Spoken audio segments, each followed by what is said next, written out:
Assalamualaikum warahmatullahi wabarakatuh. Welcome back my channel. Ketemu lagi dengan Baroes di channel Project Kewarganegaraan.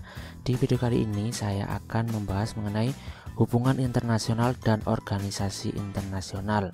Nah, dalam interaksi sebuah negara di kancah dunia ada yang namanya hubungan internasional, di mana hubungan internasional ini bisa kita definisikan sebagai sebuah bentuk kerjasama antara satu negara dengan negara yang lainnya.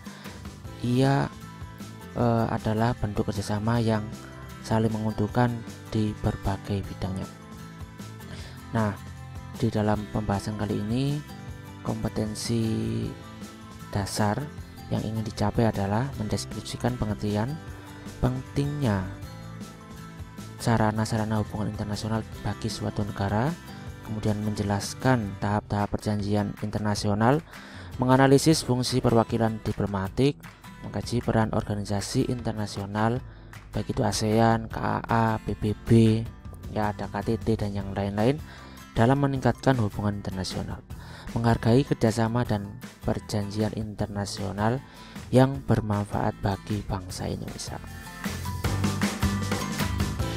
Kemudian standar kompetensi menganalisis hubungan internasional dan organisasi internasional.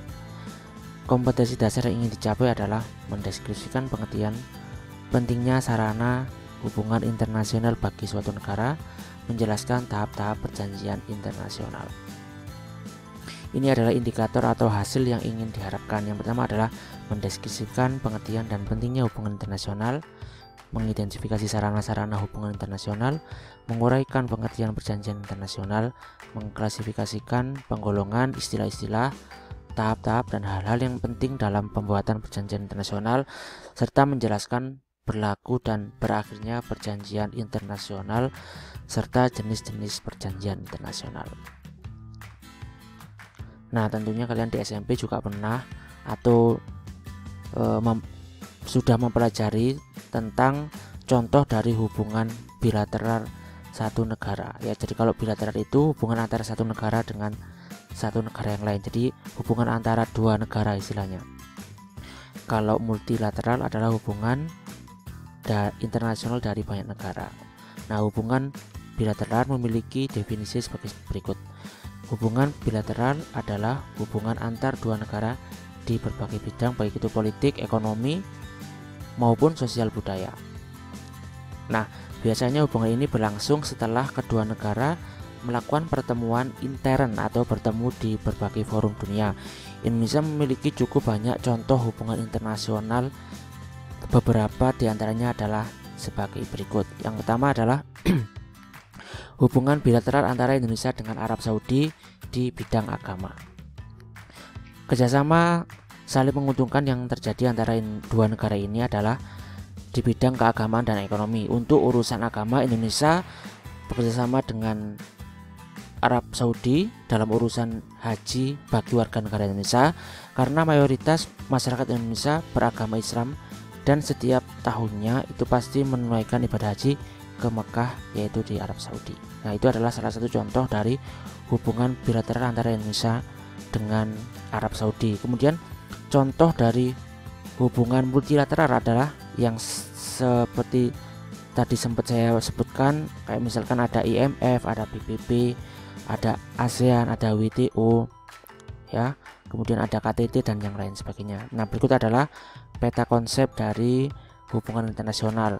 Nanti yang pertama yang kita pelajari adalah pengertiannya dulu dari hubungan internasional, kemudian arti penting hubungan internasional bagi sebuah negara, kemudian ada perjanjian internasional dan tahapan-tahapannya nanti seperti apa tentunya akan tetap saya bahas.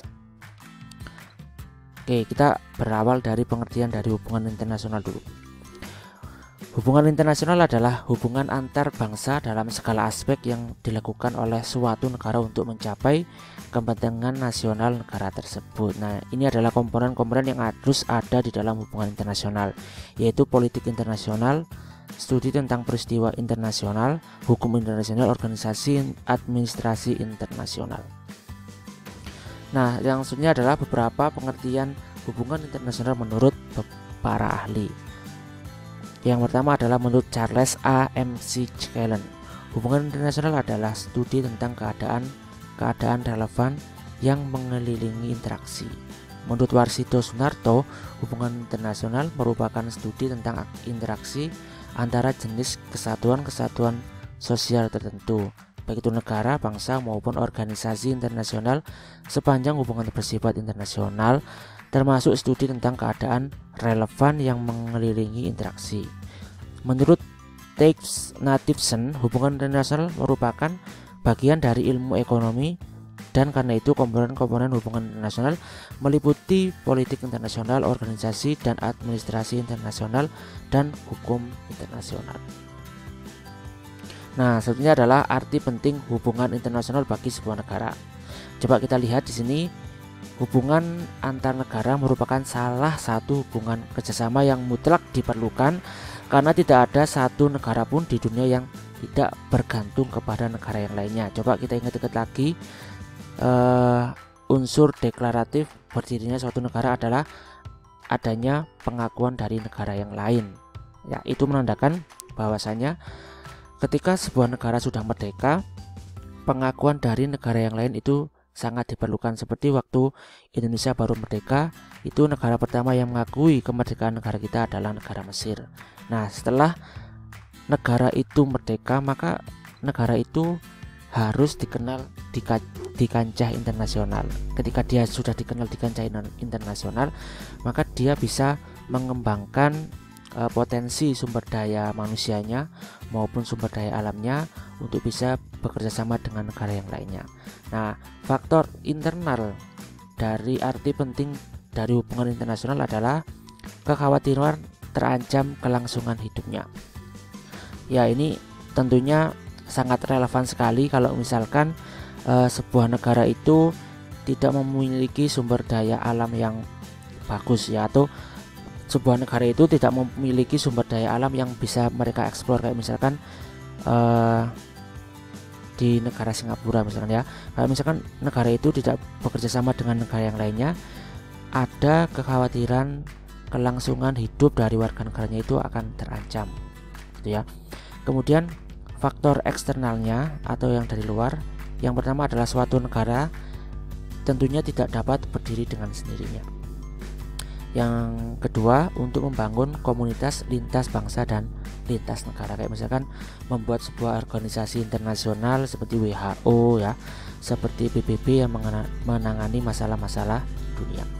Yang ketiga, mewujudkan tantangan dunia baru yang damai dan sejahtera. Ini ada hubungannya dengan perang dunia yang terjadi beberapa tahun belakangan, ya. Jadi ada kayak semangat bahwasanya setiap negara itu adalah merdeka dan nggak boleh dijajah, nggak boleh dikendalikan oleh negara yang lainnya.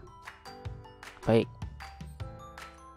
oleh karena itu perlu melakukan hubungan dan kerjasama internasional. Nah, setiap negara memiliki kelebihan dan kekurangan dan kepentingan yang berbeda-beda. Nah, ini sekiranya kita juga setuju bahwasanya setiap negara itu pasti memiliki kelebihan, kekurangan, dan kepentingan yang berbeda-beda, ya.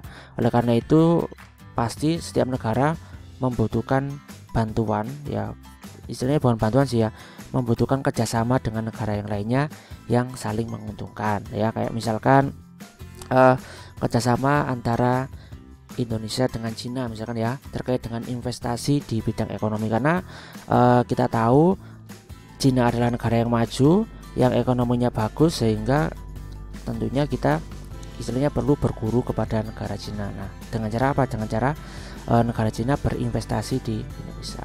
Nah, gitu ya. Kayak misalkan terkait dengan ekspor dan impor, itu adalah menunjukkan bahwasanya negara memiliki kelebihan dan kekurangan. Nah, didasari atas sikap saling menghormati dan menguntungkan dengan tujuan satu, memacu pertumbuhan ekonomi di setiap negara. Yang kedua, menciptakan saling pengertian antar bangsa dalam membina dan menegakkan perdamaian dunia.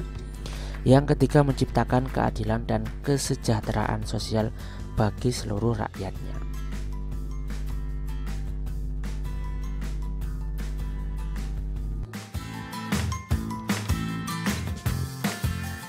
Oke, kita lanjut lagi.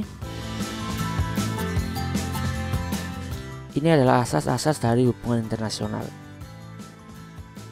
Yang pertama adalah asas teritorial, yaitu semua orang dan semua barang yang berada di dalam suatu wilayah negara terkait dan tunduk pada hukum negara tersebut. Jadi kayak semua orang atau barang yang ada di suatu negara itu, dia wajib tunduk terhadap hukum yang ada di negara tersebut. Itu kita sebut sebagai asas teritorial. Yang kedua ada asas kebangsaan atau ekstra teritorial. Jadi semua warga negara dimanapun ia berada tetap terikat pada hukum negara asalnya. Itu disebut sebagai asas kebangsaan. Ada lagi asas kepentingan umum, yaitu setiap negara berwenang melindungi dan mengatur kepentingan rakyatnya. Ada lagi equality rights, artinya kesetaraan. Artinya para pihak yang mengadakan perjanjian itu mempunyai kedudukan yang sama. Ya walaupun istilahnya sebenarnya kalau ada hubungan bilateral antara satu negara dengan negara yang lainnya, antara dua negara ini sebenarnya tidak terlalu menguntungkan, tapi mereka harus mempunyai kedudukan yang sama. Terus ada lagi Pacta Sunt Servanda. Setiap perjanjian telah dibuat harus ditaati oleh pihak-pihak yang mengadakannya. Kemudian ada resiprositas. Tindakan suatu negara terhadap negara yang lain dapat dibalas setimpal, baik tindakan yang bersifat positif maupun tindakan yang bersifat negatif. Terus ada lagi counterste, saling menghormati dan saling menjaga kehormatan negara. Terus ada lagi rebus sic stantibus, asas yang dapat digunakan terhadap perubahan yang mendasar atau fundamental dalam keadaan yang berhubungan dengan perjanjian internasional. Itu tadi adalah asas-asas di dalam hubungan internasional. Oke, sebenarnya cukup sekian video dari saya. Semoga bermanfaat buat kalian semuanya. Untuk yang selanjutnya akan saya bahas adalah tahapan-tahapan di dalam sebuah perjanjian internasional. Begitu juga contoh-contoh dari hubungan internasional yang pernah Indonesia lakukan, baik itu secara bilateral maupun secara multilateral. Oh ya, jangan lupa juga untuk kalian yang belum subscribe channel ini, silahkan di subscribe dulu dan nyalakan loncengnya biar kalian tidak ketinggalan update terbaru nih dari video-video dari Project Kewarganegaraan. Sekali lagi terima kasih telah menonton video ini. Jangan lupa juga untuk di share biar semakin banyak yang tahu teman-teman kalian kalau ada video yang seperti ini. Oke, terima kasih telah menonton video ini. Saya akhiri. Wassalamualaikum warahmatullahi wabarakatuh.